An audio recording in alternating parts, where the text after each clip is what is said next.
Huwag ka nang umakting na parang kay Rami mong isinakripisyo para sa akin, Teresa. Ang totoo, pinapabigat mo lang ang buhay ko.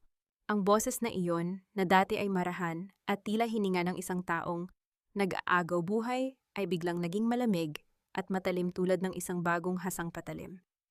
Dahan-dahang bumaba ang tingin ni Teresa sa basang-basahan na hawak niya. Ang maruming tubig na pumiga mula roon ay pumatak sa semento, ngunit hindi niya iyon naramdaman.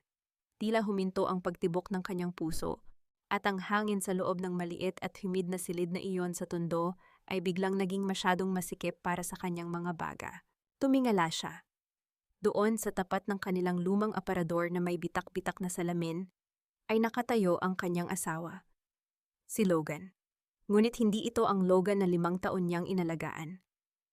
Hindi ang Logan na maputla, ubo ng ubo, at halos hindi makabangon sa banig dahil sa sinasabing malubhang karamdaman.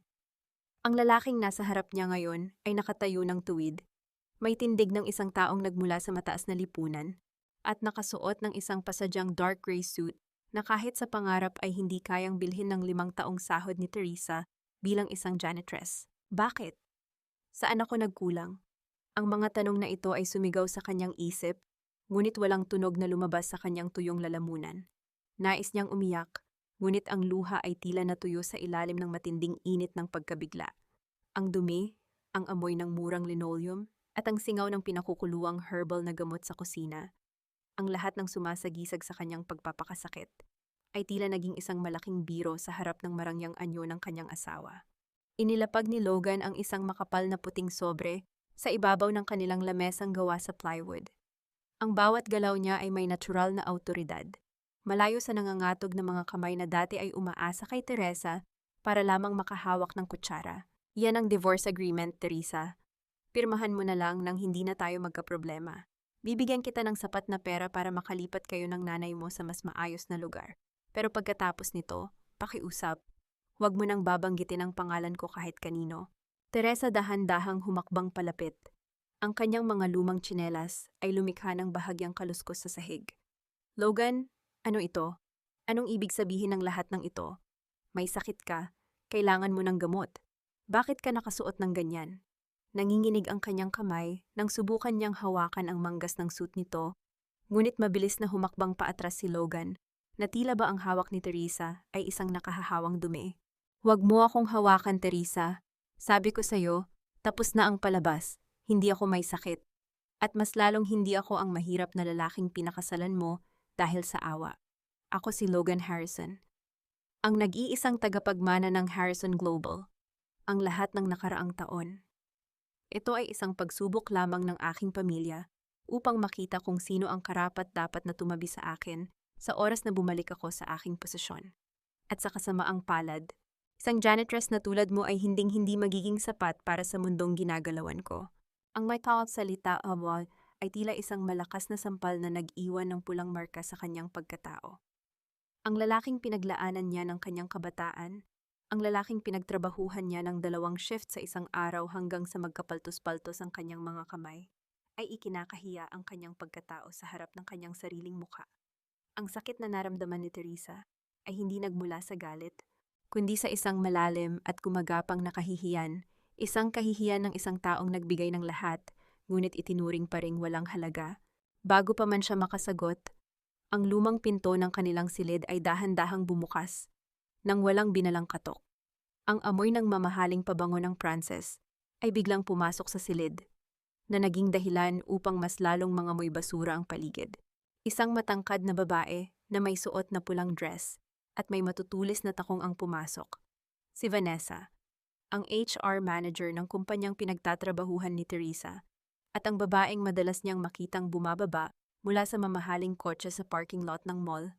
Ang kanyang mukha ay puno ng panghahamak habang pinapasadahan ng tingin ang maliliit na gamit sa loob ng silid.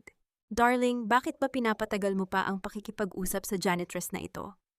Sabi ko naman sa'yo, ang mga taong ganyan, hindi nakakaunawa ng maayos na usapan kung walang kaunting takot. Lumapit si Vanessa kay Logan at natural na humawak sa braso nito. Isang kilos na nagpapatunay na ang kanilang ugnayan ay matagal nang nabuo sa likod ni Teresa. Tiningnan sila ni Teresa, ang kanyang asawa at ang kanyang manager, Ang dalawang taong may hawak ng kanyang buhay sa magkaibang paraan, ngayon ay magkasama upang tapusin ang kanyang natitirang pag-asa. Vanessa, ikaw? Paano? Ang boses ni Teresa ay halos isang bulong na lamang. Ngumiti si Vanessa, isang tangiting puno ng lason at tagumpay. Oh, Teresa, huwag kang maging tanga. Sa tingin mo ba ay makakapasok ka sa Harrison Global kung hindi dahil sa utang na loob ni Logan sa akin? Hinayaan ko lang siyang manatili sa maruming butas na ito dahil kailangan niyang magtago sa mga mata ng Board of Directors habang inaayos ko ang mga bagay-bagay sa kumpanya. At ngayon, tapos na ang laro. Inilabas ni Vanessa ang isa pang dokumento mula sa kanyang branded na bag at itinapon ito sa ibabaw ng lamesa sa tabi ng sobre ng diborsyo. At para mas mabilis nating matapos ito, narito ang report mula sa Security Department ng mall. Nakita sa CCTV na pumasok ka sa opisina ng Finance Director kagabi at kumuha ng mga sensitibong dokumento. Pagnanakaw ng industrial secrets, Teresa. Isang mabigat na kaso na sapat para mabulok ka sa kulungan ng 10 taon. Hindi totoo iyan. Hindi ko gagawin yon. Nagtatrabaho ako ng tapat. Nanginginig ang buong katawan ni Teresa habang pilit na ipinagtatanggol ang kanyang sarili. Tumingin siya kay Logan, umaasa na may kaunting bahagi ng kanyang asawa ang maniniwala sa kanya. Logan, kilala mo ako. Alam mong hindi ko magagawa ang magnakaw, ngunit umiwas ng tingin si Logan. Ang kanyang muka ay walang ipinakitang kahit anong emosyon, kundi isang malamig na kawalang bahala. Huwag ka nang magpaliwanag, Teresa. Ang ebidensya ay nariyan na. At bilang asawa mo, o dating asawa, ayaw ko namang mapunta ka sa kulungan. Kaya heto ang alok ko sa'yo. Pirmahan mo ang divorce papers, iurong mo ang anumang karapatan mo sa aking ari-arian at aalisin namin ang mga kaso laban sa'yo. Ngunit kung magmamatigas ka, sumingit si Vanessa na may mas matalas na boses. Kung magmamatigas ka, Teresa, sisiguraduhin kong hindi lang ikaw ang makukulong. Ang matanda mong ina, si Aling Rosa, na nakikitira rito ng walang binabayarang upa, ay isasama namin bilang kasabwat. Sa tingin mo ba ay kakayanin ng mahina niyang puso ang malamig na semento ng selda? Ang pagbanggit sa pangalan ng kanyang ina ay tila isang kuryenteng gumising sa buong sistema ni Teresa. Ang kanyang ina, ang tanging kayamanan na natitira sa kanya pagkatapos ng lahat ng panlolokong ito. Tumingala si Teresa. Ang kanyang mga mata na dati ay puno ng luha ay biglang napalitan ng isang madilim at matatag na galit. Ang dumi ng inyong mga puso. Ang boses ni Teresa ay dahan-dahang lumakas, bagaman nanginginig pa rin. Pinagkatiwalaan kita, Logan. Ibinigay ko ang lahat. Pati ang dangal ko, tinapon ko para lang may maipambili ng gamot mo. At ngayon, ito ang isasagot mo sa akin. Hindi na sumagot si Logan. Tinalikuran niya si Teresa at dahan-dahang lumakad patungo sa pinto. Na tila ba ang pananatili sa silid na iyon ay isang parusa sa kanyang marangyang pagkatao. Sumunod si Vanessa, ngunit bago tuluyang lumabas, lumingon ito at nag-iwan ng isang huling salita na may kasamang tawa. Mayroon kang hanggang bukas ng umaga, Teresa. Isipin mo ang kalusugan ng nanay mo bago ka gumawa ng anumang katangahan. Pagkatapos nyon, kapag wala pa ang pirma mo, alam mo na kung saan ka pupulutin. Ang tunog ng kanilang mga yabag na dahan-dahang lumalayo sa madilim na pasilyo ay tila bawat hakbang ng tadhana na nag-aalis ng kanyang huling pag-asa. Naiwan si Teresa na mag-isa sa gitna ng malamig na silid, habang ang hangin ay patuloy na nagdadala ng amoy ng mamahaling pabango at ang naiwang ubo ng kanyang ina mula sa kabilang silid ay dahan-dahang gumuhit sa katahimikan ng gabi. Dahan-dahang hinalo ni Teresa ang kumukulong dahon ng pandan sa maliit na kaldero, habang ang usok na lumalabas mula roon ay sumasabay sa kanyang mabibigat na buntong hininga. Pinilit niyang punasan ang natitirang basa sa kanyang mga pisngi gamit ang dulo ng kanyang lumang duster. Sa bawat pagpikit ng kanyang mga mata, muling bumabalik ang mukha ni Logan, ang mukha ng lalaking itinuring niyang buhay, ngunit naging dulo pala ng kanyang kamatayan. Kailangan niyang maging matatag. Sa kabilang silid ay naroon ang kanyang ina, si Aling Rosa, na ang tanging natitirang lakas ay nagmumula sa pag-asang maayos ang buhay ng kanyang anak. Inilagay niya ang mainit na tsa sa isang basong may lamat at dahan-dahang pumasok sa maliit na silid ng ina. Doon, sa ilalim ng malamlam na liwanag ng bumbilya, ay nakahiga ang matanda, tila isang tuyong dahon na anumang oras ay maaaring liparin ng hangin. Inay, uminom muna kayo ng tsaa. Mainit pa ito, makakatulong sa ubo ninyo, ang mahinahong boses ni Teresa. Pilit na pinatitigas ang bawat salita upang hindi mahalata ang panginginig. Tumingin si Aling Rosa kay Teresa, ang kanyang mga matang malabo na, ay tila nakakakita pa rin sa kaibuturan ng puso ng anak. Hinawakan ng matanda ang kamay ni Teresa, at ang magaspang ngunit mainit na palad nito ay naging pansamantalang kanlungan para sa nagdurugong kaluluwa ng anak. Teresa, may problema ba? Bakit ganyan ang mga mata mo? Umiyak ka ba? Nasaan si Logan? Bakit hindi ko na siya naririnig na umuubo sa gabi? Napalunok si Teresa, ang kanyang kohong ay tila may nakabarang matatalim na bubog. Umalis po muna si Logan, inay. May pinuntahang mahalagang trabaho sa malayo. Huwag ninyo na po siyang alalahanin. Magpahinga lang po kayo, ang pagsisinungaling na bumasag sa huling natitirang piraso ng kanyang puso. Ngunit ang kapayapaang iyon ay hindi nagtagal. Ang marahas na pagbuka ng lumang pintuan sa labas ay lumikha ng isang nakabibinging lagutok sa loob ng maliit na bahay, na sinundan ng tunog ng mabibigat na yabag ng mga sapatos na walang pakundangan sa katahimikan ng tahanan ng may sakit. Napatayo si Teresa, ang baso ng tsaa ay bahagyang natapon sa kanyang kamay, ngunit hindi niya naramdaman ang init niyon dahil sa lamig ng takot na biglang lumaganap sa kanyang dibdib. Sino iyan? Ang sigaw ni Teresa, habang mabilis na lumalabas sa silid ng ina. Sa maliit nilang sala, nakatayo si Vanessa, suot ang kanyang mamahaling salamin sa mata, na dahan-dahang tinanggal upang ipakita ang mga matang puno ng libak at tagumpay. Sa likod niya ay may dalawang malalaking lalaki na may hawak na mga karton at mga itim na plastic bag para sa basura. Oh, nandito ka pala, Teresa. Akala ko ba ay mabilis kang kausap? Sabi ko sa iyo, bawat oras ay may halaga.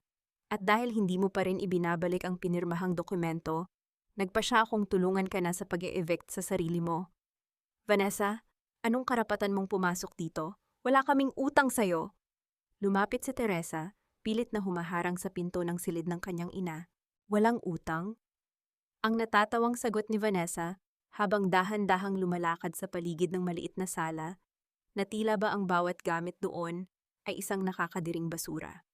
Ang may-ari ng lupang ito ay isa sa mga subsidiary ng Harrison Global, Teresa. At ayon sa kontrata, ang sinumang empleyado na nasangkot sa pagnanakaw ay agad natatanggalan ng karapatang manirahan sa mga pag-aari ng kumpanya. Kaya ngayon din, lumayas kayo. Sino ang magnanakaw? Isang mahina, ngunit galit na boses ang narinig mula sa likod ni Teresa. Nilingon ni Teresa ang pinto ng silid at nakita ang kanyang ina na nakatayo habang nakahawak sa hamba ng pinto, ang buong katawan ay nanginginig sa galit at panghihina. Inay, bakit kayo bumangon? Bumalik po kayo sa loob, pakiusap, ang pagmamakaawa ni Teresa habang hinahawakan ang balikat ng ina. Hindi, Teresa. Sino ang babaeng ito? Bakit niya tayo pinalalayas? Bakit kanya tinatawag na magnanakaw? Tumingin si Aling Rosa kay Vanessa, ang kanyang mga mata ay naghahanap ng kasagutan sa gitna ng kawalan ng katarungan.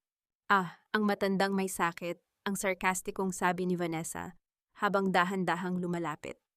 Aling Rosa, ang mabuti mong anak na akala mo ay isang bayani, dahil sa pagtatrabaho gabi-gabi, ay isang magnanakaw. Ninakawan niya ang pamilya Harrison, at ang asawa niyang si Logan. Ang lalaking inalagaan ninyo ay nandidiri na sa inyo kaya iniwan na kayo. Isang pamilya ng mga hampas lupa at magnanakaw. Huwag mong pagsasalitaan ng ganyan ang ina ko. Sumigaw si Teresa, ang kanyang galit ay tuluyan ng sumabog. Lumapit siya kay Vanessa, ngunit mabilis siyang itinulak ng isa sa mga lalaking kasama nito, dahilan upang mapaupo siya sa sahig. Teresa! Ang sigaw ng kanyang ina. Sinubukan ni Aling Rosa na lumapit upang tulungan ang anak, ngunit ang matinding emosyon, ang insulto, at ang katotohanan tungkol sa pagtataksil ni Logan ay naging masyadong mabigat para sa kanyang mahinang puso.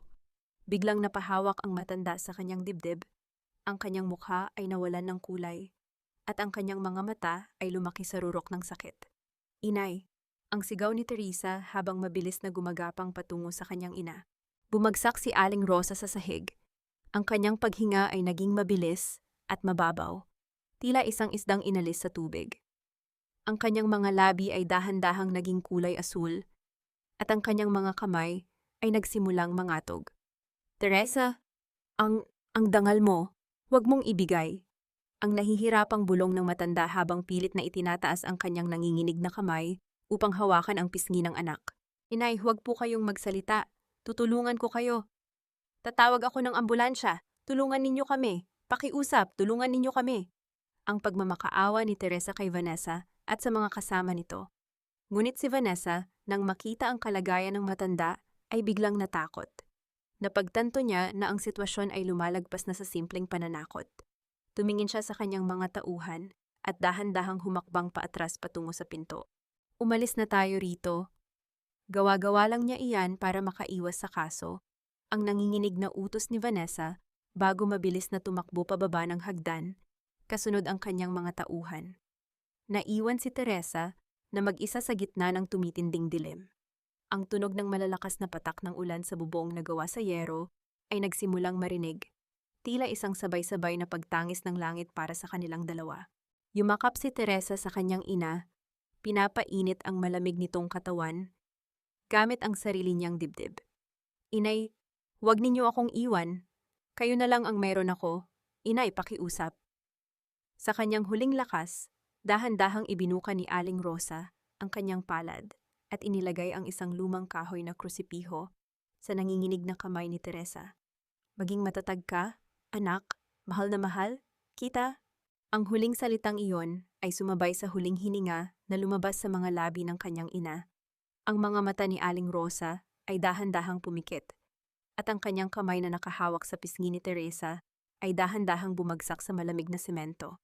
Inay, inay, ang huling sigaw ni Teresa na bumasag sa katahimikan ng gabi, isang sigaw ng matinding pighati na walang nakarinig kundi ang ulan na patuloy na bumubuhos sa labas.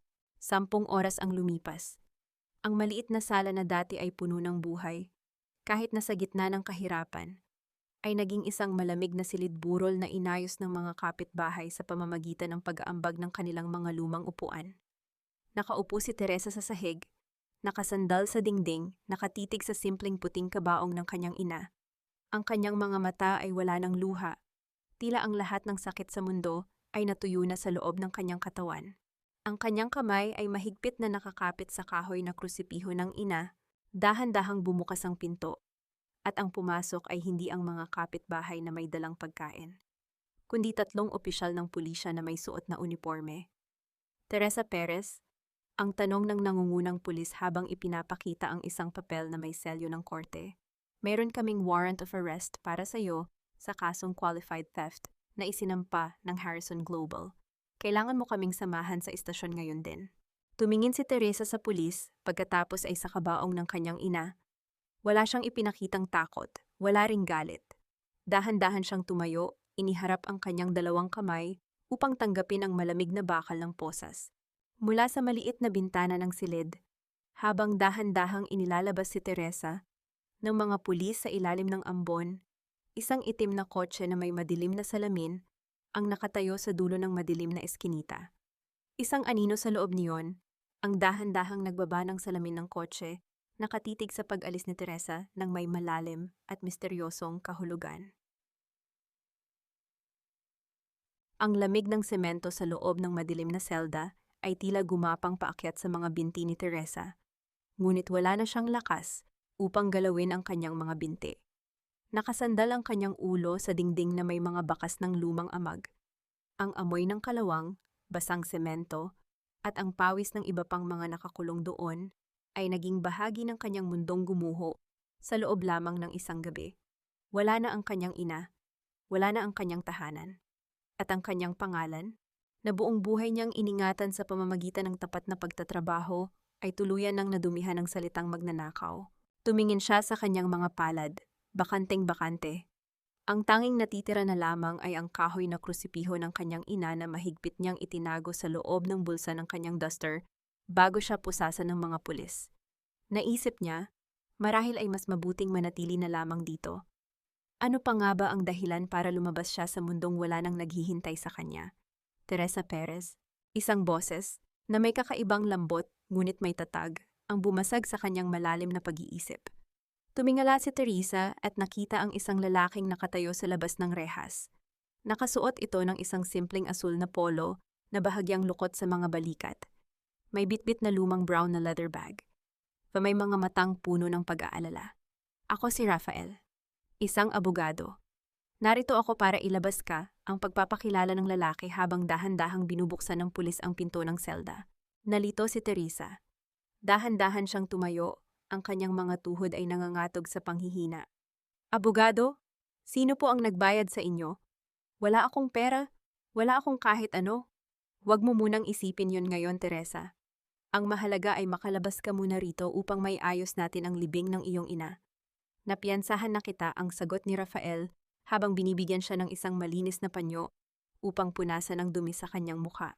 Sa labas ng istasyon ng pulisya, ang ambon ay patuloy na nagdidilig sa madidilim na kalsada ng Maynila.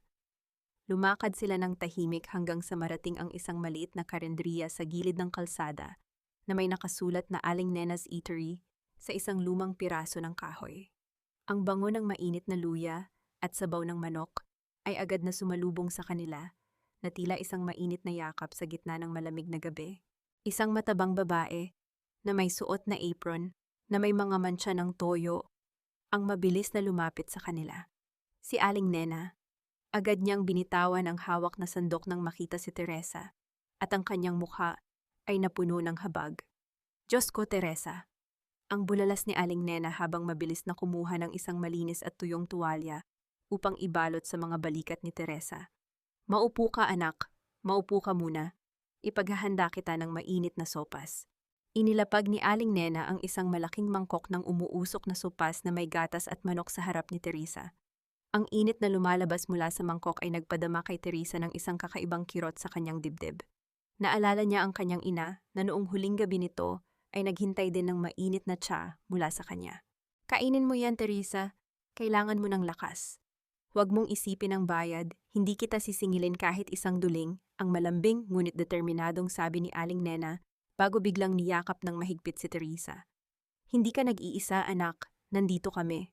Sa unang pagkakataon matapos ang trahedya, ang mga luha ni Teresa ay dahan-dahang muling dinaluyan sa kanyang mga pisngi. Ang bawat subo ng mainit na sopas ay tila nagbabalik ng kaunting buhay sa kanyang malamig na katawan. Hindi ito luha ng kahinaan, kundi luha ng isang pusong muling nakaramdam ng pag-asa matapos mabaon sa dilim. Salamat po, Aling Nena. Salamat po, ang bulong ni Teresa sa pagitan ng kanyang mga hikbi. Uminom ng tubig si Rafael at tumingin kay Teresa ng may malalim na paggalang. Alam kong marami kang tanong, Teresa, kung bakit kita tinutulungan. Ang totoo, ang aking ama ay naging biktima rin ng mga taong mayayaman at makapangyarihan. Isa siyang simpleng construction worker na ibinintang ang isang malaking nakawan sa site para lamang pagtakpan ang pagkakamali ng anak ng may-ari ng kumpanya. Namatay siya sa loob ng kulungan nang hindi nakakamit ang katarungan dahil wala kaming pambayad sa magaling na abogado. Humarap si Rafael kay Teresa. Ang kanyang boses ay puno ng determinasyon. Nang mabasa ko ang ulat tungkol sa kaso mo at kung paano ka ipinagtabuyan ng pamilya Harrison, nangako ako sa aking sarili na hindi ko hahayaang mangyari sa iyo ang nangyari sa aking ama. Lalabanan natin sila, Teresa. Hindi natin hahayaang tapakan nila ang dangal ng iyong ina. Tiningnan ni Teresa ang kahoy na krusipiho sa kanyang palad. Ang mga huling salita ng kanyang ina ay muling umaling-awngaw sa kanyang isipan. Huwag mong hayaang sirain nila ang dangal mo. Dahan-dahan niyang isinalansa ng kanyang mga daliri, pinipiga ang krusipiho ng may bagong lakas. Lalaban po ako, attorney. Para sa inay, para sa akin, ang pabulong ngunit matatag na pahayag ni Teresa. Ngunit ang katahimikan ng gabi ay muling nabalisa ng dahan-dahang may dumaang kotse sa tapat ng karenderiya. Ang makina nito ay tahimik, ngunit may dalang banta. Nakita ni Rafael ang anino ng sasakyan na dahan-dahang bumagal, tila nagmamasid sa kanila sa loob, bago mabilis na pinaharurot ang makina at nawala sa dilim ng eskinita. Nang pumasok si Aling Nena sa loob, upang isara ang kahoy na pinto para sa gabi, napansin niya ang isang piraso ng nakatuping papel na dahan-dahang isinilid sa ilalim ng pinto. Kinuha niya ito at binuksan sa ilalim ng ilaw ng karenderiya. Teresa, tingnan mo ito, ang may kaba sa boses na tawag ni Aling Nena. Lumapit si Teresa at binasa ang sulat na nakasulat sa pamamagitan ng mga ginupit na letra mula sa lumang dyaryo. Umalis ka sa Maynila kung ayaw mong madamay ang mga taong nakapaligid sa iyo. Ang kalaban mo ay hindi lang si Logan. Ang bawat hagod ng mop sa malamig na semento ng lumang gusali ng opisina ay tila pagsisikap ni Teresa na burahin ang mga bakas ng sakit sa kanyang buhay. Masakit ang kanyang likod at ang kanyang mga kamay ay patuloy na nagkakapaltos dahil sa matapang na kemikal ng sabon, ngunit hindi niya pinayagan ang kanyang sarili na huminto. Kailangan niyang kumita. Ang bawat barya na kanyang maiipon ay gagamitin para sa mga bayarin sa legal na laban na inihahanda ni Rafael. At para na rin sa pambili ng pagkain araw-araw. Sa kabila ng pagod, ang mga huling salita ng kanyang ina ay patuloy na nagsisilbing lakas sa kanyang nanghihinang katawan. Habang maingat niyang pinupunasan ang gilid ng hagdanan, isang matandang babae na may suot na simpleng blusa at may bitbit na lumang bag ang dahan-dahang lumalakad sa basang koridor. Tila malalim ang iniisip ng matanda, kaya hindi nito napansin ang dilaw na babala sa sahig. Sa isang iglap, nawalan ito ng balanse at dahan-dahang bumagsak sa semento. Ang kanyang bag ay nabitawan at ang mga bote ng kanyang gamot ay nagkalat sa sahig. Hindi nag-atubili si Teresa. Mabilis niyang binitawan ang kanyang hawak na mop at lumapit sa matanda. Lola, okay lang po ba kayo? May masakit po ba sa inyo? Ang nag-aalalang tanong ni Teresa habang dahan-dahang tinutulungan ang matanda na maupo. Ang matandang babae na walang iba kundi si Doña Aurora na nagbabalat kayo upang obserbahan ang takbo ng kanyang mga subsidiary ay dahan-dahang tumingin kay Teresa. Ang kanyang mga mata, na karaniwang puno ng awtoridad, ay may bakas ng gulat sa bilis ng pagtulong ng janitress. Medyo sumakit lang ang aking balakang, iha. Pero kaya ko naman, ang mahinang sagot ng matanda habang pilit na humahawak sa kanyang tagiliran. Kumuha si Teresa ng isang tuyong tuwalya mula sa kanyang cleaning cart at maingat na pinunasan ang dumi sa siko ng matanda. Pagkatapos nyon, mabilis niyang pinulot ang lahat ng nagkalat na bote ng gamot at maingat na inilagay ang mga ito sa loob ng bag ng matanda. Napansin ni Teresa na mabilis ang paghinga nito, kaya kinuha niya ang kanyang sariling baon na bote ng malinis na tubig mula sa kanyang cart. Uminom muna po kayo ng tubig, Lola, para po kumalma ang paghinga ninyo, ang malambing na sabi ni Teresa habang iniaabot ang tubig. Umupo sila sa isang mahabang bench sa koridor. Habang umiinom ang matanda, napansin ni Teresa ang ilang hibla ng puting buhok na nakaharang sa mukha nito. Nang hindi nag-iisip, dahan-dahan niyang inayos ang buhok ng matanda at inilagay ito sa likod ng tainga nito, isang kilos na madalas niyang gawin sa kanyang yumaong ina noong nabubuhay pa ito. Pasensya na po, Lola. Naalala ko lang po ang aking inay sa inyo. Palagi ko pong inaayos ang kanyang buhok kapag siya ay napapagod, ang nakayukong hinging paumanhin ni Teresa, habang ang isang malungkot na ngiti ay gumuhit sa kanyang mga labi. Tinitigan ni Doña Aurora si Teresa.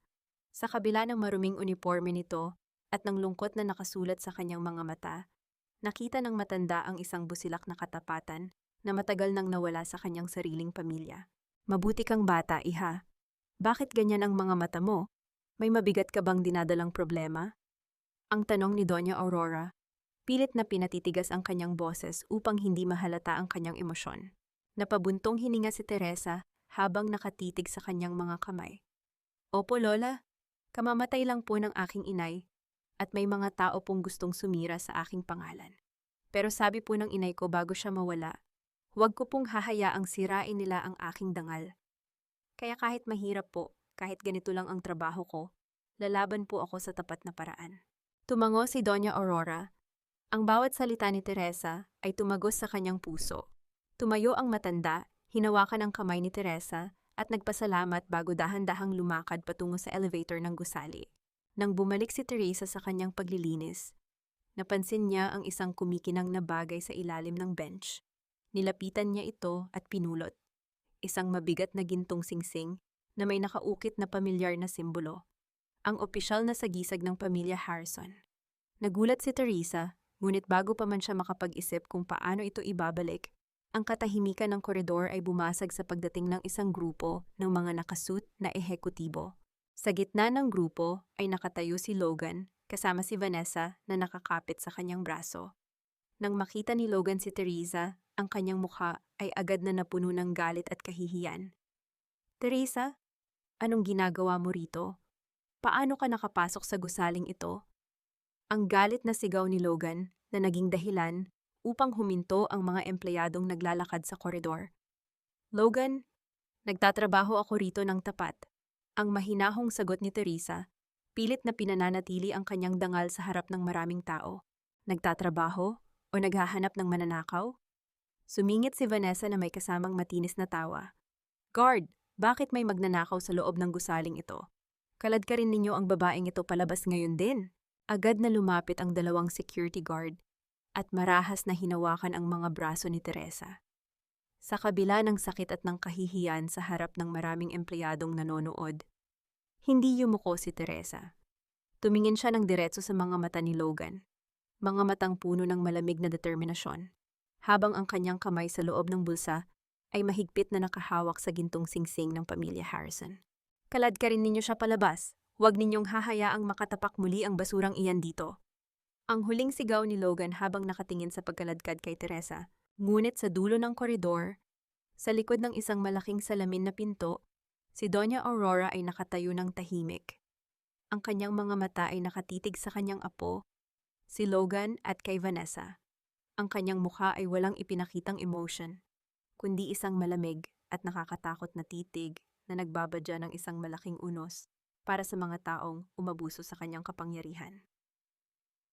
Sa loob ng maliit at masikip na tanggapan ni Rafael, ang amoy ng mga lumang papel at tinta ng printer ay tila nagbigay ng isang seryosong kapaligiran. Nakaupo si Teresa sa tapat ng lamesang kahoy, habang dahan-dahang hinahaplos ni Rafael ang pasa sa kanyang braso gamit ang isang bulak na may gamot. Ang bawat haplos ay may kasamang matinding pag-aalala, ngunit mas matindi ang galit na nakatago sa likod ng mga mata ng abogado. Inilapag ni Teresa sa ibabaw ng mesa ang gintong singsing na kanyang napulot sa gusali. Attorney, ito po ang singsing na napulot ko bago ako kaladkarin ng mga guard. May nakaukit pong simbolo rito, ang mahinang sabi ni Teresa. Kinuha ni Rafael ang singsing, sinuri ito sa ilalim ng ilaw, at ang kanyang mga mata ay lumaki sa gulat. Ito ang opisyal na sagisag ng pamilya Harrison, ang pamilyang nagmamay-ari ng Harrison Global. Ngunit hindi lang iyan ang nais kong ipakita sa iyo, Teresa. Kumuha si Rafael ng isang makapal na folder mula sa kanyang cabinet at inilapag ito sa tapat ni Teresa. Binuksan niya ito at doon ay nagkalat ang mga kopya ng corporate registry, mga ulat sa pananalapi at mga larawan mula sa mga marangyang pagtitipon. Sa gitna ng mga larawan ay si Logan. Nakatayo ito sa tabi ng mga sikat na politiko at negosyante, may hawak na baso ng champagne, at may ngiting hindi kailanman nakita ni Teresa sa nakalipas na 5 taon. Si Logan ang nag-iisang tagapagmana ng pamilya Harrison, Teresa. Ang lahat ng kwento niya tungkol sa sakit sa puso, ang mga gabi na sinabi niyang hindi siya makahinga, at ang pangangailangan ng mga mamahaling gamot. Lahat ng iyon ay isang malaking kasinungalingan. Ginamit niya ang kasal ninyo upang magtago habang may nagaganap na labanan sa kapangyarihan sa loob ng kanilang kumpanya. Napatitig si Teresa sa larawan. Ang bawat detalye ng mukha ni Logan sa larawan ay tila isang kutsilyo na dahan-dahang bumabaon sa kanyang dibdib. Naalala niya ang mga gabing nagtatrabaho siya ng 2 shift. Nilalabanan ang antok at ang lamig ng gabi sa mall. Naalala niya kung paano niya pinagkaitan ang sarili ng maayos na pagkain, kumakain lamang ng kanin na may asin o tuyo, para lamang may maipambili ng mga imported na bitamina at gamot na sinabi ni Logan na kailangan nito upang mabuhay. Ang lahat ng gabi na umiiyak siya sa tabi ng higaan nito habang nagdarasal sa Diyos na huwag muna nitong kunin ang kanyang asawa. Lahat ng iyon ay bahagi lamang ng isang dula na pinapanood ni Logan ng may lihim na tawa. Dahan-dahang binuksan ni Teresa ang kanyang lumang bag. Kinuha niya mula roon ang isang bungkos ng mga kupas at lukot na resibo mula sa botika. Mga resibong iningatan niya bilang patunay ng kanyang mga sakripisyo. Isa-isa, gamit ang kanyang mga nanginginig na daliri, ngunit may mga matang unti-unting nawalan ng luha at napalitan ng malamig na galit, pinunit ni Teresa ang mga resibo. Ang bawat tunog ng napupunit na papel sa tahimik na silid ay tila pagwawakas ng kanyang bulag na katapatan. Itinapon niya ang mga piraso sa basura. Tapos na, attorney, Ang lumang Teresa na umiiyak at nagmamakaawa ay patay na kasabay ng aking inay, ang malamig at matatag na sabi ni Teresa habang tumitingin ng diretso kay Rafael. Tumango si Rafael na darama ang pagbabago sa enerhiya ng kanyang kliyente. Dahil kasal kayo, Teresa, may karapatan ka sa ilalim ng batas. At mayroon pa kaming nakitang mas malaking bagay. Ayon sa mga dokumentong ipinadala sa akin ng isang hindi nagpakilalang impormante, may mga kahina-hinalang paglilipat ng pondo mula sa kumpanya patungo sa isang pribadong account na pinirmahan ni Logan at Vanessa. Maaari natin silang idemanda hindi lang ng diborsyo na may kasamang danyos, kundi ng kasong kriminal para sa estafa at embezzlement. Ibinigay ni Rafael ang panulat kay Teresa. Inilagay niya ang mga opisyal na dokumento ng demanda sa kanyang tapat. Pirmahan mo ito, Teresa. Ipakita natin sa kanila na ang dangal ng isang mahirap na tao ay hindi kayang bilhin ng kanilang bilyon. Kinuha ni Teresa ang panulat. Nang walang pag-aalinlangan, isinulat niya ang kanyang pangalan sa ibaba ng dokumento. Hindi niya kailangan ng kanilang pera. Ngunit sisiguraduhin niyang pagbabayaran ni Logan at Vanessa ang bawat patak ng luha ng kanyang ina. Habang inaayos ni Rafael ang mga pinirmahang papel, muli niyang tiningnan ang mga ulat ng bank transfer. May isang detalye na nakahuli sa kanyang pansin.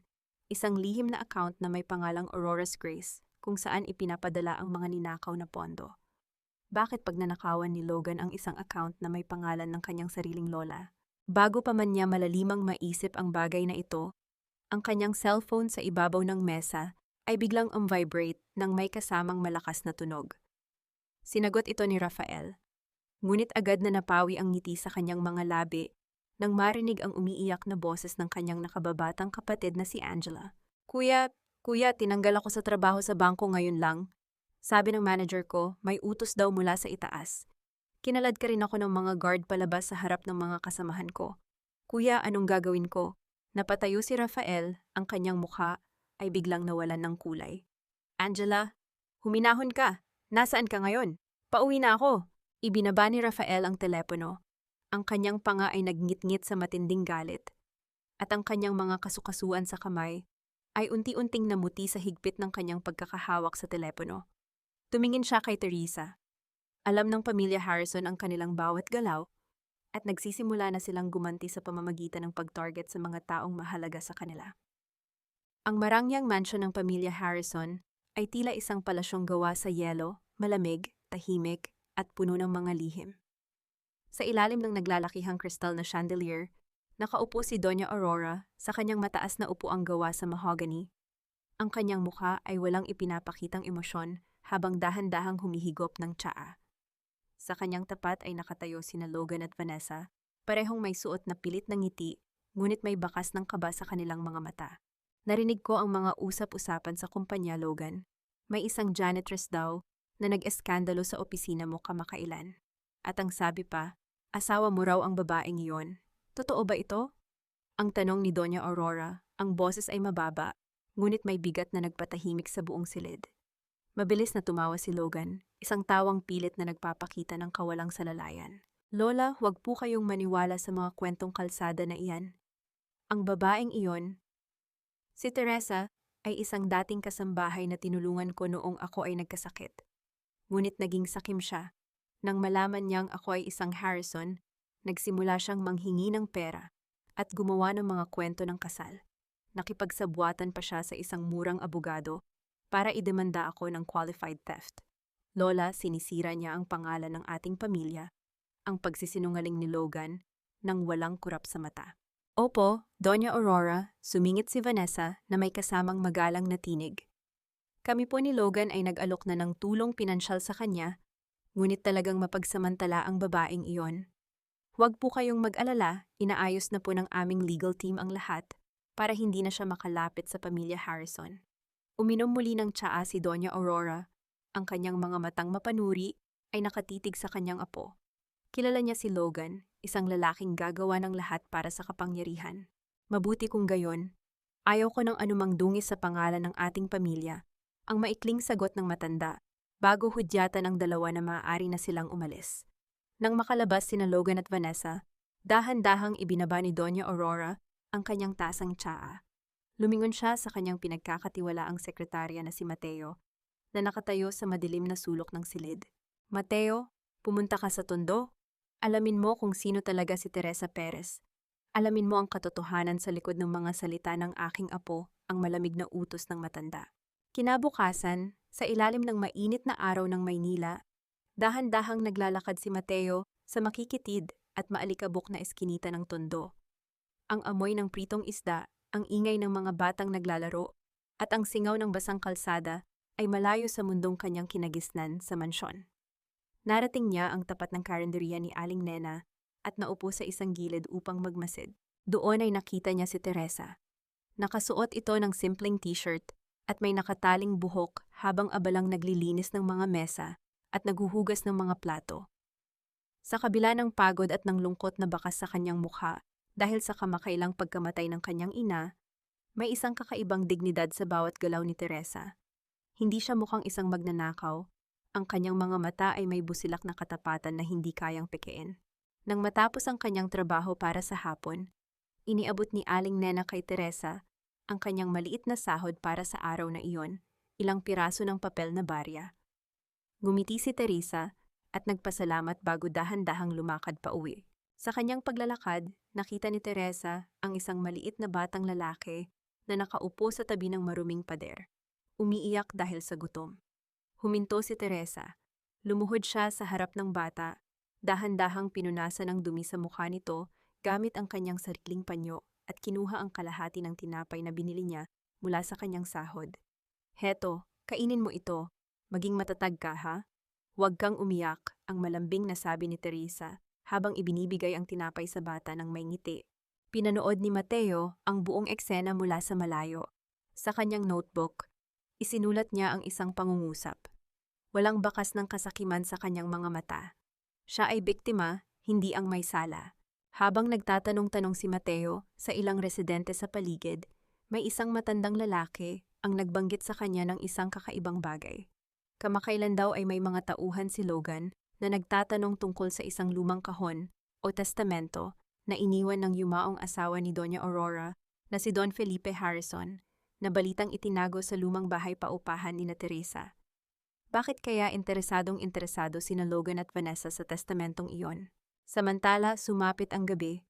Si Rafael ay dahan-dahang nagmamaneho ng kanyang lumang kotse sa isang madilim at madalang na kalsada patungo sa kanyang bahay.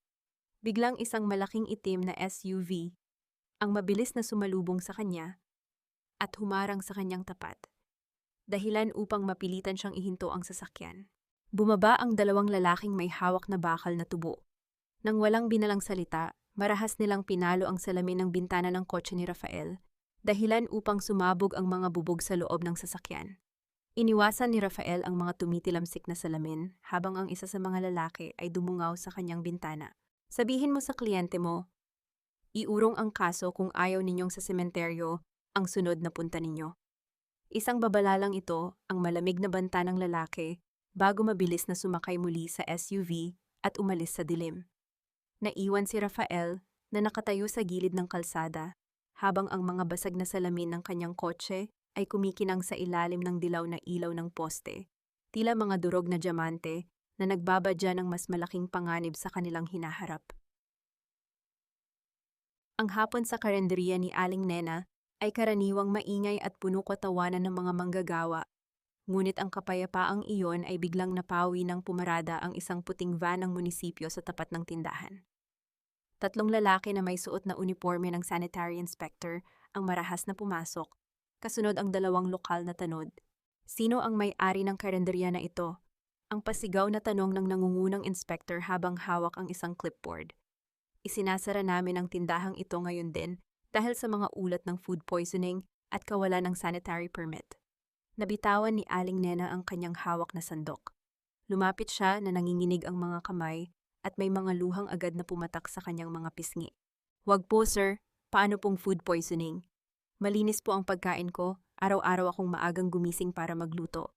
Ito lang po ang tanging kabuhayan ko para sa pamilya ko. Ang pagmamakaawa ng matanda habang pilit na hinahawakan ng kanyang mga kamay ang braso ng inspector. Ngunit walang pakundangan na itinulak ng inspector ang mga mesa. Dahilan upang magkalat ang mga mangkok sa semento. Sinimulan nilang idikit ang malaking pulang karatula na may nakasulat na closed sa harap ng karinderya. Sa tapat ng kalsada, nakaparada ang isang marangyang puting sasakyan. Dahan-dahang bumaba ang salamin nito at doon ay nakaupo si Vanessa. May hawak siyang baso ng malamig na kape, may suot ng ngiting puno ng tagumpay habang pinapanood ang pagkasira ng tanging kanlungan ni Teresa. Nang makita ni Teresa si Vanessa, ang kanyang dugo ay tila umabot sa rurok ng init. Ngunit naalala niya ang mga turo ni Rafael. Huwag kang gagamit ng dahas, Teresa. Ang galit ay nagpapahina sa katwiran. Gamitin mo ang batas upang ilagay sila sa kanilang lugar. Humarap si Teresa sa mga inspector. Hinarang ang kanyang katawan sa tapat ng huling mesang balak nilang itumba. Sandali lang po. Ang malakas at matatag na sigaw ni Teresa na naging dahilan upang huminto ang mga opisyal. Ayon sa Local Government Code, Section 44, at sa Sanitary Code of the Philippines, wala kayong karapatang magpasara ng isang negosyo nang walang paunang nakasulat na babala or lab test na nagpapatunay na may kontaminasyon ang pagkain. Nasaan po ang inyong opisyal na laboratory report? Nasaan po ang pirmadong utos mula sa mayor's office? Nalaglag ang panga ng inspector. Hindi nila inaasahan na ang isang janitress na may suot na simpleng apron ay magsasabi ng mga particular na batas. Nagsimula silang magbulungan at mag-atubili. Dahan-dahang bumukas ang pinto ng marangyang sasakyan at bumaba si Vanessa. Ang tunog ng kanyang matutulis na takong sa semento ay tila bawat patak ng lason sa paligid. Lumalaban ka na gamit ang mga salita ngayon, Teresa? Ang mapang-aping sabi ni Vanessa habang dahan-dahang lumalapit. Ang batas ay isinulat ng mga taong mayayaman na tulad namin upang panatilihin ang mga hampas lupa na tulad ninyo sa inyong lugar. Isang piraso lang ng tseke ko sa mga opisyal na ito, burado na ang karenderiya na ito sa mapa ng tondo. Magkano ba ang halaga ng buhay ninyo para hamunin ang pamilya Harrison? Tumingin si Teresa ng diretso sa mga mata ni Vanessa. Ang kanyang tindig ay hindi na tinag. Maaaring mayaman kayo, Vanessa. Pero ang pera ninyo ay hindi kayang bilhin ang katotohanan. At hinding-hindi ninyo mapapatahimik ang hustisya, ang malamig na sagot ni Teresa. Sa sandaling iyon, ang mga kapitbahay at mga suking manggagawa na karaniwang tahimik at takot sa kapangyarihan ay nagsimulang lumapit. Nakita nila ang katapangan ni Teresa at ang kawalang katarungan na ginagawa kay Aling Nena. Oo nga, malinis ang pagkain dito, ang sigaw ng isang driver ng jeep. Mabilis na lumapit ang iba pang mga kapitbahay at nagsimulang tulungan si Aling Nena na iligtas ang kanyang mga malalaking kaldero, mga kalan at mga sako ng bigas bago pa man ito makumpiska ng mga tiwaling opisyal. Binuo nila ang isang tila pader ng mga tao upang protektahan ang mga gamit ng karenderiya. Ang pagkakaisa ng mga mahihirap ay naging isang matatag na kalasag na nagpaurong sa mga inspektor sa takot na magkaroon ng kaguluhan. Umalis na muna tayo rito.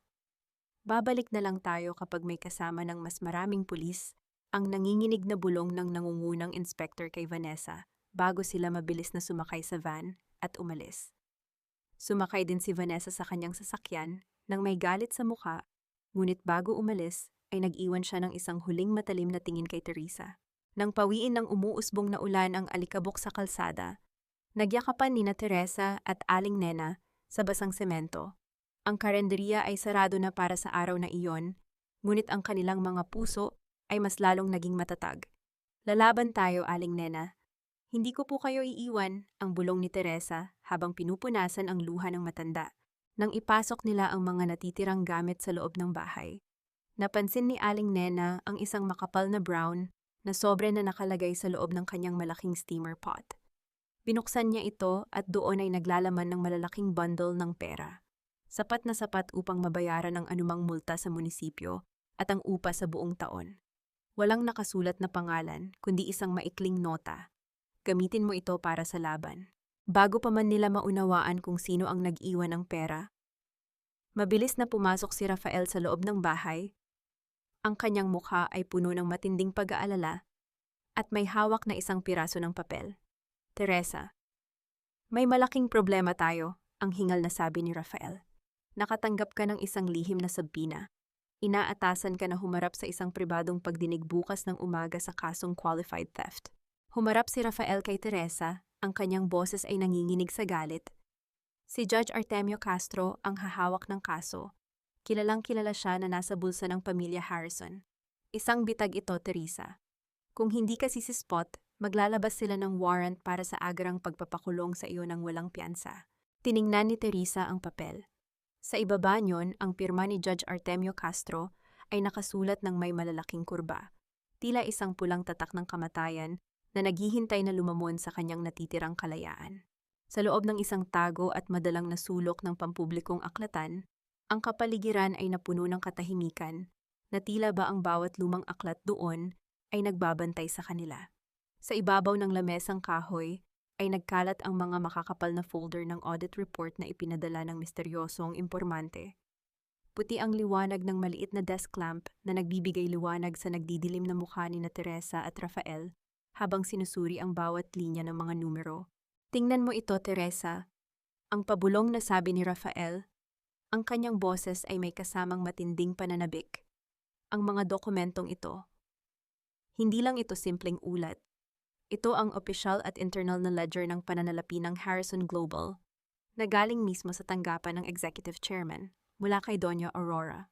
Dito ay malinaw na nakasulat kung paano nagtatag sina Logan at Vanessa ng mga peking kumpanya upang dahan-dahang ilipat ang bilyon-bilyong piso mula sa tiwala ng kumpanya patungo sa kanilang sariling mga pribadong account.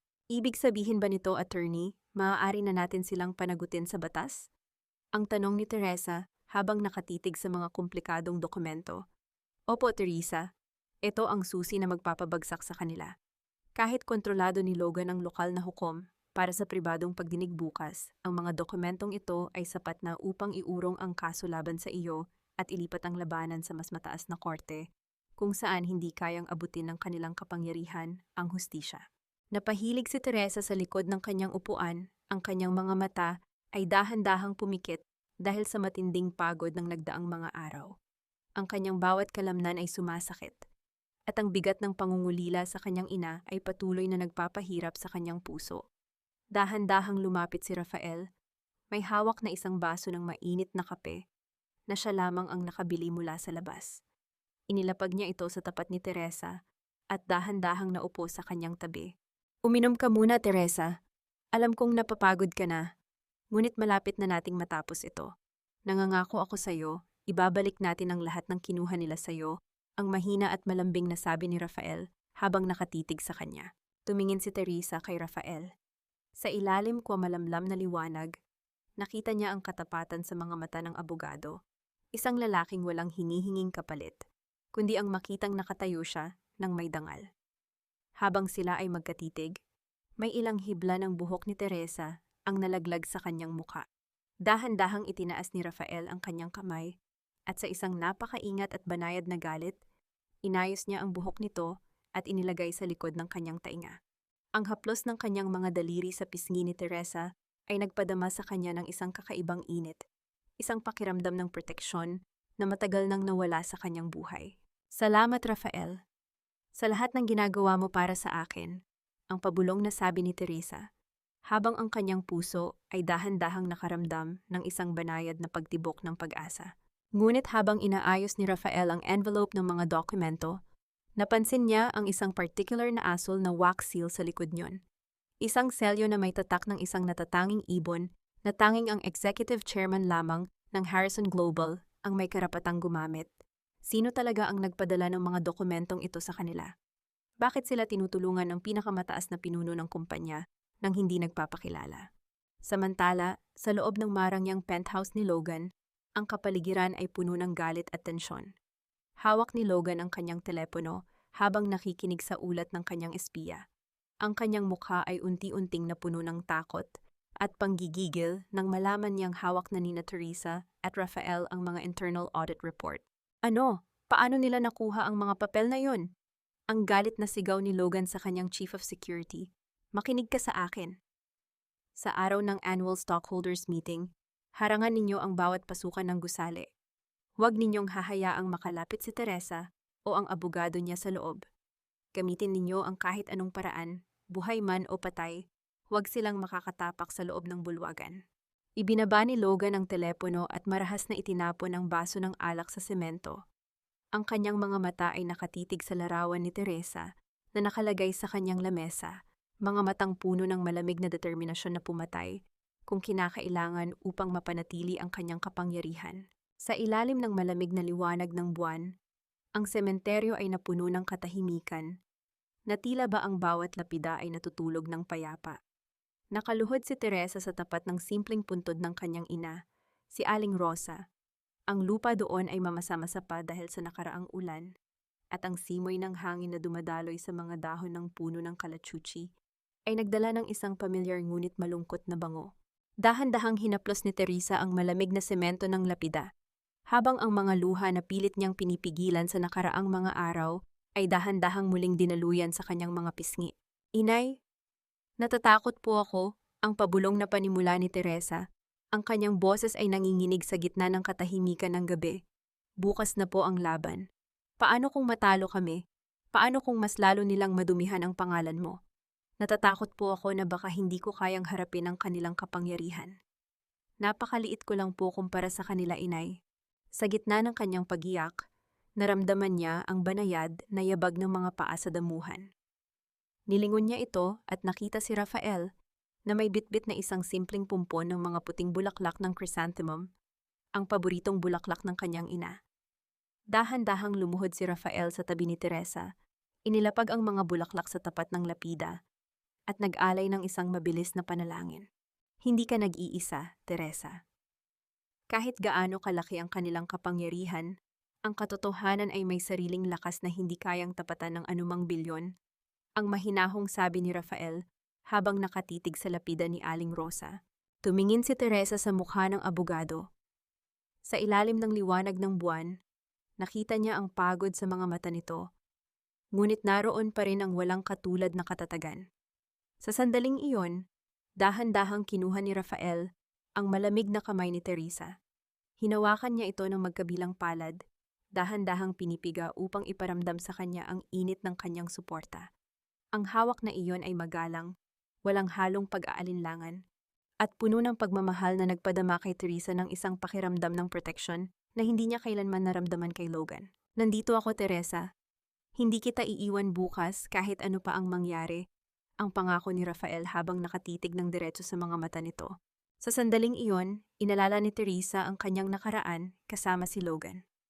Ang mga araw na inisip niyang masaya sila sa loob ng maliit nilang silid, ang mga gabi na buong puso niyang inalagaan ang lalaking akala niya ay kailangan siya. Napagtanto niya na ang Logan na minahal niya ay isang anino lamang, isang dula na binuo ni Logan upang linlangin siya. Ang sakit ng pagtanggap na iyon ay huling beses na nagpadugo sa kanyang puso, ngunit nag-iwan din ito ng isang malaya at malinis na espasyo. Kinuha niya ang kahoy na krusipiho ng ina mula sa kanyang bulsa. Hinawakan ito ng mahigpit kasabay ng kamay ni Rafael at tinapon ang lahat ng natitirang takot sa kanyang puso. Lalaban ako, Rafael. Para sa inay at para sa sarili ko, ang matatag na sabi ni Teresa. Malapit nang maghating gabi nang bumalik sila sa bahay ni Aling Nena. Habang nag-aayos si Teresa ng kanyang gagamiting tsinelas at simpleng kasuotan para sa susunod na araw, ang kanyang lumang telepono sa ibabaw ng mesa ay biglang vibrate. Isang hindi nakarehistrong numero ang tumatawag. Nagtataka si Teresa ngunit sinagot pa rin niya ito. Teresa Perez, maging handa ka bukas. Ang pintuan ng Harrison Global ay magbubukas para sa katotohanan. Huwag kang matatakot sa mga harang, ang sabi ng isang matatag at pamilyar na boses ng isang matandang babae sa kabilang linya bago biglang ibaba ang tawag. Si Doña Aurora? Ang bulong ni Teresa sa sarili, ang kanyang puso ay dahan-dahang napuno ng gulat at pag-asa. Ngunit bago pa man niya maibahagi ang tawag kay Rafael, isang malakas na sigaw mula sa dulo ng kalsada ang bumasag sa katahimikan ng hating gabi. Sunog! Sunog sa opisina ni attorney! Ang sigaw ng isang kapitbahay.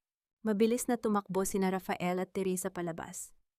Sa dulo ng eskinita, ang maitim na usok at ang naglalakihang dila ng pulang apoy ay dahan-dahang lumalamon sa bintana ng maliit na tanggapan ni Rafael. Doon nakatago ang lahat ng orihinal na audit report, ang mga dokumento ng pamilya Harrison, at ang mga katibayan ng katiwalian nina Logan at Vanessa. Napatitig si Rafael sa nasusunog na gusali, ang kanyang mukha ay napuno ng kawalang pag-asa habang ang apoy ay patuloy na lumalakas. Tila tinutupok ang lahat ng kanilang pinaghirapan upang makamit ang katarungan. Mula sa malayo, ang dahan-dahang lumalapit na tunog ng humahangos na sirena ng bumbero ay nagsimulang umalingaw-ngaw sa tahimik na gabi ng Maynila. Dala ang isang matinding takot na ang kanilang laban ay tuluyan nang natupok ng apoy bago pa man ito magsimula. Bago, ang marangyang bulwagan ng Harrison Global ay napuno ng ingay ng mga sikat na negosyante, stockholder, at mga mamamahayag na may hawak na naglalakihang camera. Sa gitna ng entablado, nakatayo si Logan na may suot na pinakamahal niyang suit habang inihahayag ang kanyang mga plano bilang susunod na pinuno ng kumpanya. Sa harapang hilera ng mga upuan, nakaupo si Vanessa na may suot ng ngiting puno ng tagumpay. Tila bahawak na niya ang langit sa kanyang mga kamay. Ngunit ang kasayahang iyon ay biglang naputol nang ang naglalakihang pintuang kahoy sa dulo ng bulwagan ay dahan-dahang bumukas. Ang lahat ng tao ay lumingon. Doon ay nakatayo si Teresa. Nakasuot siya ng kanyang pinakamalinis, ngunit simpleng uniforme ng janitress. Isang malinaw na pahayag ng kanyang dangal at katotohanan. Sa kanyang tabi ay si Rafael, na may hawak na isang itim na bag. Sa kabila ng sunog sa kanyang tanggapan kagabi, ang kanyang mukha ay walang bakas ng pagkatalo. Alam ng pamilya Harrison na sinunog nila ang opisina, ngunit hindi nila alam na si Rafael ay maagang nag-back up ng lahat ng dokumento sa isang lihim na server sa tulong ng kooperatiba ni Aling Nena. Sino ang nagpapasok sa mga hampas lupa na iyan? Mga guard, kalad ka rin ninyo sila palabas ngayon din. Ang galit na sigaw ni Logan sa mikropono, habang ang kanyang mukha ay unti-unting napuno ng takot at panggigigil. Mabilis na lumapit ang 4 na security guard upang harangan sina Teresa, ngunit bago pa man nila ito hawakan, isang malamig at makapangyarihang bose ang narinig mula sa likod ng entablado. Hawakan ninyo sila at sisiguraduhin kung bukas ay wala na kayong trabaho sa kumpanyang ito. Papasukin sila, ang utos ni Doña Aurora habang dahan-dahang lumalakad patungo sa gitna ng entablado. Ang buong bulwagan ay napuno ng sabay-sabay na singhap ng pagkagulat. Dahan-dahang lumakad si Teresa sa gitna ng carpet. Ang bawat hakbang niya ay may kasamang matatag na dignidad na naging sanhi upang tumahimik ang lahat ng mga stockholder. Iniabot ni Rafael ang isang pilak na flash drive sa technician ng malaking screen. Sa isang iglap, ang screen na nagpapakita ng larawan ni Logan ay napalitan ng mga opisyal na ulat ng bank transfer. Doon ay malinaw na nakasulat ang mga transaksyon mula sa Aurora's Grace Fund patungo sa isang pribadong account sa ibang bansa na may kasamang mga digital na pirma ni Logan at Vanessa. Pekeng dokumento iyan. Sinisiraan lang ako ng babaeng iyan dahil naghiwalay kami. Ang pasigaw na depensa ni Logan, habang ang pawis ay dahan-dahang nanalaitay sa kanyang noo. Isang hamak na janitress lang siya, anong alam niya sa pananalapi ng kumpanya. Lumapit si Doña Aurora sa mikropono, ang kanyang mga mata ay nakatitig kay Logan nang may matinding puot at pagkabigo. Ang mga dokumentong iyan ay totoo, Logan. Ako mismo ang nag-utos sa aking sekretarya na si Mateo na kumuha ng mga orihinal na kopya mula sa bangko matapos kong masaksihan ang kawalang katarungang ginawa mo kay Teresa sa aking sariling mga mata. Pinalaki kita upang maging pinuno, ngunit naging isang magnanakaw ka ng kumpanya at ng puso ng isang tapat na babae, ang malamig na pahayag ng matanda. Bago pa man makasagot si Logan, ang pinto ng bulwagan ay muling bumukas. Pumasok ang 5 ahente ng National Bureau of Investigation na may hawak na mga warrant of arrest. Logan Harrison at Vanessa Domingo, kayo ay inarestong muli sa kasong technical malversation at estafa sa pamamagitan ng pamimeke ng dokumento, ang opisyal na pahayag ng nangungunang ahente. Mabilis na nilagyan ng posas si Vanessa na nagsimulang sumigaw at umiyak habang isinisisi ang lahat kay Logan. Si Logan naman ay napatayo ng walang kibo, ang kanyang buong mundo ay gumuho sa loob lamang ng ilang minuto sa harap ng mga kumikislap na puting liwanag mula sa mga kamera ng media. Bago siya dinala ng mga ahente, dahan-dahang lumapit si Teresa sa kanyang tapat. Tumingin si Logan sa kanya, ang kanyang mga mata ay may bakas ng pagmamakaawa. Ngunit hindi siya sinampal ni Teresa. Sa halip, dahan-dahang kinuha ni Teresa ang kamay ni Logan, ibinuka ang palad nito, at inilagay ang kanyang lumang pilak na singsing sa kasaldon. Ibinalik ko na ang lahat ng ibinigay mo, Logan. Kasama na roon ang huling piraso ng aking pagmamahal. Wala ka ng utang sa akin at wala na akong utang sa iyo, ang mahinahong bulong ni Teresa, habang nakatitig sa kanya ng may habag, bago dahan-dahang tinalikuran ang lalaki. Humarap si Doña Aurora kay Teresa, sa harap ng lahat ng mga stockholder at mga mamamahayag. Teresa Perez, sa kabila ng lahat ng sakit na ibinigay ng aking pamilya sa iyo, ipinakita mo ang isang katapatan na hindi kayang bilhin ng pera. Bilang kabayaran sa lahat ng dusa mo, inaalok ko sa iyo ang posisyon bilang direktor ng bagong Harrison Livelihood and Legal Aid Foundation na may kasamang paunang pondo na 50 milyong piso para sa mga mahihirap na kababaihan na tulad mo. Tanggapin mo ito, ang alok ng matanda habang iniabot ang isang malaking tseke sa kanyang tapat. Ang buong bulwagan ay biglang napuno ng isang matinding katahimikan. Ang lahat ng kamera ay nakatutok kay Teresa. Ang mga mamamahayag ay naghihintay sa kanyang tugon, habang si Rafael ay nakatayo sa kanyang tabi na may ngiting puno ng paggalang at pag-asa sa kanyang desisyon. Pat.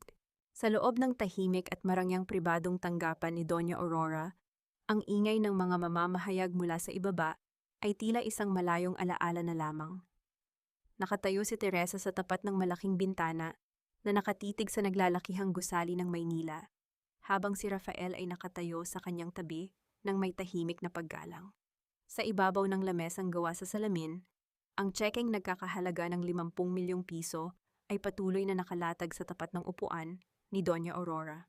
Iha, tanggapin mo ito bilang maliit na kabayaran sa lahat ng dusa na ibinigay ng aking apo sa iyo at sa iyong yumaong ina, ang malumanay na sabi ni Doña Aurora habang dahan-dahang iniaabot ang tseke. Humarap si Teresa sa matanda. Ang kanyang mukha ay walang bakas ng kasakiman, kundi isang malalim at payapang katatagan na nagpababa sa autoridad ng Donya. Maraming salamat po, Doña Aurora. Pero hindi ko po matatanggap ang tseke na ito, ang pabulong, ngunit matatag na sagot ni Teresa, na naging dahilan upang magpalitan ng tingin si Doña Aurora at si Rafael. Bakit, Teresa? Ito ay karapatan mo sa ilalim ng batas at ng katarungan. Ang tanong ng matanda, na halatang nagulat sa desisyon ng janitress. Tumingin si Teresa sa gintong singsing na ibinalik niya kay Logan kanina. Ang aking dangal po, Doña Aurora, at ang buhay ng aking inay ay hindi kailanman kayang tapatan ng anumang halaga ng pera. Kung tatanggapin ko po ang checking ito, habang buhay po akong tatanaw ng utang na loob sa pamilya Harrison. Nais ko pong maging malaya. Malaya sa anumang tanikala ng nakaraan. Nais ko pong magsimula muli gamit ang sarili kong mga kamay. Napatitig si Doña Aurora kay Teresa. Sa kanyang mahabang buhay sa mundo ng negosyo, marami na siyang nakitang mga tao na handang pumatay at magsinungaling para lamang sa isang piraso ng papel na may malaking halaga. Ngunit sa kanyang harap ay nakatayo ang isang mahirap na babae na tinanggihan ng kayamanan upang panatilihing malinis ang kanyang dangal. Napagtanto ni Doña Aurora na ang kanyang apo na si Logan ay nawala ng isang napakahalagang hiyas, isang kayamanan na mas mahalaga pa sa buong kumpanya ng Harrison Global. Tumango ang matanda. May kasamang malalim na paggalang sa kanyang mga mata. Kung ganyan ang nais mo, Teresa, igagalang ko ang desisyon mo. Ngunit bilang kapalit, nais kong bigyan ka ng isang patas na kontrata sa negosyo. Nais kong ang iyong itatag na kooperatiba ang maging pangunahing tagapagbigay ng serbisyong janitorial sa lahat ng gusali ng Harrison Global sa buong bansa. Isang tapat na kasunduan mula sa isang negosyante patungo sa isa pang negosyante. Ngumiti si Teresa, ang kanyang puso ay napuno ng luha ng galak. Tinanggap niya ang alok ng Donya ng may magalang na pakikipagkamay. Isang kasunduan na nakuha niya dahil sa kanyang sariling kakayahan, hindi dahil sa awam. Pagkalipas ng ilang linggo, bago formal na magsimula ang kanyang kooperatiba, bumisita si Teresa sa lokal na bilangguan para sa kanyang huling pagdalaw. Doon, sa likod ng rehas na bakal, nakita niya si Logan. Wala na ang mamahaling suit nito, wala na ang kanyang magilas na tindig. Nakasuot ito ng simpleng orange na uniforme ng preso, may mga matang lumubog dahil sa puyat at kawalan ng pag-asa. Sa kabilang ward naman ay naroon si Vanessa, na tahimik na umiiyak habang may hawak na lumang Biblia. Nagpapasimula ng kanyang mahabang pagsisisi sa loob ng selda. Tumingin si Logan kay Teresa sa pamamagitan ng salamin ng partition. Teresa, patawarin mo ako! Ang nanginginig na bulong ni Logan habang nakahawak sa salamin. Tumingin si Teresa sa kanya ng may habag, ngunit wala ng galit. Pinapatawad na kita, Logan. Hindi dahil karapat-dapat ka, kundi dahil nais ko nang lumaya ang puso ko sa bigat ng galit. Magpakatatag ka, ang mahinahong sabi ni Teresa, bago dahan-dahang tumayo at tuluyang lumabas ng bilangguan. 4 na buwan ang lumipas. Ang sikat ng araw sa umaga ay nagbigay ng isang magandang liwanag sa bagong opisina ng Rosa's Dignity Cleaning Cooperative sa Tondo. Ang silid ay simple ngunit malinis. May amoy ng bagong pintura at puno ng tawanan ng mga kababaihan. Sa komunidad na ngayon, ay mayroon ng tapat na trabaho, patas na sahod, at protection sa batas. Nakatayo si Teresa sa tapat ng kanyang bagong lamesang kahoy. Pinapanood ang kanyang mga kasamahan na masayang nag-uusap habang hawak ang kanilang mga unang kontrata. Sa ibabaw ng kanyang lamesa ay may nakalagay na isang maliit na potted green plant na may kalakip na isang eleganteng card na walang nakasulat na pangalan, ngunit pamilyar ang sulat kamay. Para sa pinakamalakas na babaeng aking nakilala. Ipagpatuloy mo ang pag-unlad. Alam ni Teresa na galing iyon kay Doña Aurora. Inilagay ni Teresa ang opisyal na dokumento ng kooperatiba sa kanyang drawer at dahan-dahang lumabas sa balkonahe ng opisina. Ang hangin ng hapon mula sa Manila Bay ay dahan-dahang nagpalamig sa kanyang mukha. Lumapit si Rafael sa kanyang tabi. May hawak na 2 baso ng malamig na tsaa. Inabot niya ang isa kay Teresa at tumitig sa lumubog na araw na nag-iwan ng pulang kulay sa kalangitan ng Tondo. Teresa, sa nakaraang mga buwan, hindi mo lang ipinaglaban ang dangal mo. Ipinakita mo rin sa akin kung paano muling magmahal ng tapat. May gusto sana akong sabihin sa iyo. Ang seryoso at malambing na sabi ni Rafael habang dahan-dahang humarap sa kanya. Ang kanyang mga mata ay puno ng pag-asa at naghihintay sa tamang sandali. Napatitig si Teresa kay Rafael. Ang kanyang puso ay dahan-dahang napuno ng isang banayad na kaba. Isang kabang may kasamang matamis na pag-asa para sa hinaharap. 1 taon ang mabilis na lumipas, at ang maliit na tanggapan ng Rosa's Dignity Cleaning Cooperative sa Tondo ay napuno ng ingay ng tawanan at amoy ng masarap na pansit at lumpia na inihanda ni Aling Nena. Ang bawat sulok ng silid ay napalamutian ng mga simpleng kulay gintong lobo para sa pagdiriwang ng kanilang unang anibersaryo. Ang mga kababaihan na may suot na malilinis na uniforme na may nakaborda na pangalan ng kooperatiba ay masayang nag-uusap tungkol sa kanilang mga pangarap na ngayon ay unti-unti nang nagkakatotoo. Nakatayo si Teresa sa tabi ng mesa, pinapanood ang magandang tanawin ng pagkakaisa ng mga mahihirap na kababaihan na dati ay walang boses, ngunit ngayon ay mayroon ng sariling lakas at tapat na kabuhayan. Dahan-dahang binuksan ni Teresa ang kanyang drawer at tinitigan ang isang maliit na clipping ng dyaryo mula sa nakaraang buwan. Nakasulat doon na pinal na ang desisyon ng korte sa parusa nina Logan at Vanessa at wala nang karapatan si Logan sa anumang ari-arian ng pamilya Harrison. Sa loob ng 1 taon ng pananahimik, natutunan ni Teresa ang tunay na kahulugan ng pagpapatawad. Ang pagpapatawad ay hindi nangangahulugan na tama ang ginawang kalupitan nina Logan at Vanessa. Sa halip, ito ay ang pagputol sa invisible na tanikala ng galit na nag-uugnay sa kanyang kaluluwa sa kanila. Pinatawad na sila ni Teresa sa kanyang puso upang tuluyan ng mapalaya ang kanyang sarili mula sa madilim na nakaraan at makatitig sa hinaharap ng walang anumang pait. Isang simpleng sasakyan ang dahan-dahang pumarada sa tapat ng opisina at bumaba si Doña Aurora na walang kasamang mga guard, kundi si Mateo lamang. Pumasok ang matanda sa loob ng kooperatiba nang may simpleng ngiti. Lumapit siya kay Teresa at iniabot ang isang sertipiko ng karagdagang donasyon para sa legal aid fund ng kooperatiba.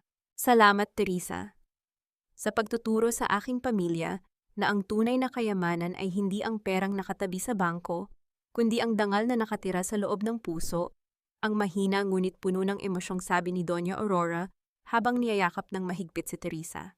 Nang dahan-dahang magpaalam ang mga bisita at sumapit ang gabi, ang kalangitan ng Maynila ay napuno ng naglalakihang mga bituin. Lumabas si Teresa sa balkonahe, nakatitig sa kumikinang na mga ilaw ng lungsod sa ibaba. Ang hanging gabi ay bahagyang malamig na naging dahilan upang siya ay may kaunting panginginig. Sa sandaling iyon, dahan-dahang lumapit si Rafael mula sa kanyang likod. Nang walang binalang salita, maingat niyang ipinatong ang kanyang sariling mainit na jacket sa mga balikat ni Teresa. Ang haplos na iyon ay may kasamang matinding proteksyon at lambing. Dahan-dahang hinawakan ni Rafael ang kamay ni Teresa, pinipiga ito ng may kasamang matatag na pagmamahal.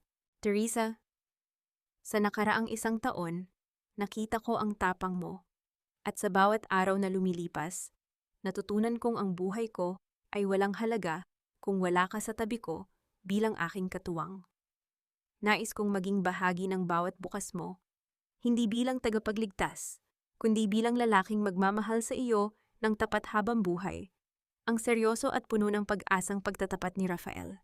Tumingin si Teresa sa mga mata ni Rafael, at doon ay nakita niya ang kapayapaang matagal na niyang hinahanap. Ngumiti siya, isang ngiti ng ganap na kaligayahan at pagtanggap.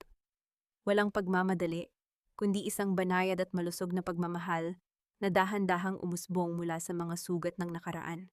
Nakahinga ng maluwag si Teresa. Sa kanyang huling pag-iisip, hinawakan niya ang kahoy na krusipiho ng kanyang ina na nakasabit sa kanyang leeg. Ang aral na iniwan ng kanyang buhay ay malinaw. Ang dusa at ang kawalang katarungan ay maaaring dumating na parang isang malakas na bagyo, ngunit habang pinoprotektahan mo ang iyong dangal, nananatiling tapat sa kapwa, at nagpapasimula ng landas ng pagpapatawad, palaging may bagong araw na magdadala ng liwanag. Isang banayad na simoy ng hangin ang dumaan sa balkonahe na nagdala ng isang pabulong na tunog na tila boses ng kanyang yumaong ina na nagmumula sa kabilang panig ng kalangitan. Ipinagmamalaki kita, anak. Malaya ka na. Ngumiti si Teresa habang nakasandal ang kanyang ulo sa balikat ni Rafael, nakatitig sa mga bituin na kumikinang ng may ganap na kapayapaan sa kanyang kaluluwa. Sa ilalim ng malawak na kalangitan na puno ng mga kumikinang na bituin, ang kwento ni Teresa ay natapos hindi sa ingay ng paghihiganti, kundi sa tahimik na himig ng kapayapaan, pagpapatawad, at isang bagong simula ng pag-asa. Mga mahal kong tagapakinig, aking mga kapatid at kaibigan, nakasama ko sa bawat tibok at dusa ng kwentong ito, maraming salamat sa inyong walang sawang paggabay at pagtitiwala hanggang sa huling yugto ng ating paglalakbay. Habang isinusulat ko ang mga huling salita ng nobela, hindi ko mapigilang mapaluha at mapahinto nang maalala ang tagpo kung saan yakap-yakap ni Teresa ang malamig na katawan ng kanyang ina, si Aling Rosa, sa ilalim ng buhos ng ulan habang tumatakas ang mga mapang-aping kalaban. Ang sakit na yon ay hindi lang simpleng kathang-isip. Alam ko na sa bawat sulok ng ating buhay, marami pang Teresa ang lihim na umiiyak habang binubura ang dumi sa sahig ng iba upang buhayin ang kanilang pamilya. Ang kwentong ito ay nagmula sa mga totoong hibla ng buhay ng mga kababaihang patuloy na lumalaban ng may marangal na puso sa gitna ng unos ng buhay. Gusto kong iwan sa inyo ang imahe ng basang-basahan at mop na hawak ni Teresa araw-araw. Madalas nating isipin na ang paglilinis ay isang mababang gawain, ngunit ang pagpupunas ng bawat dumi sa sahig ay hindi pagpapakababa. Ito ay ang pag-alis ng mga mantsa ng kahapon upang ilantad ang matatag, malinis at makintab na marmol sa ilalim. Ang mga pagsubok sa buhay ay tulad ng dumi na itinapon sa atin ng iba. Ngunit kapag mayroon tayong dangal, kaya nating linisin ang ating sariling landas at bumangon ng mas makinang kaysa sa anumang yaman ng mundo. Ano sa tingin ninyo ang naging desisyon ni Teresa na tanggihan ang 50 milyong piso mula sa pamilya Harrison upang mapanatili ang kanyang kalayaan? Kung kayo ang nasa kanyang katayuan, gagawin ninyo rin ba ang ganoong sakripisyo para sa inyong sariling dangal? Sana ay ibahagi ninyo sa akin ang inyong mga saloobin sa comment section sa ibaba. Habang pinakikinggan ninyo ang huling bahagi na ito, nasaan po kayo ngayon?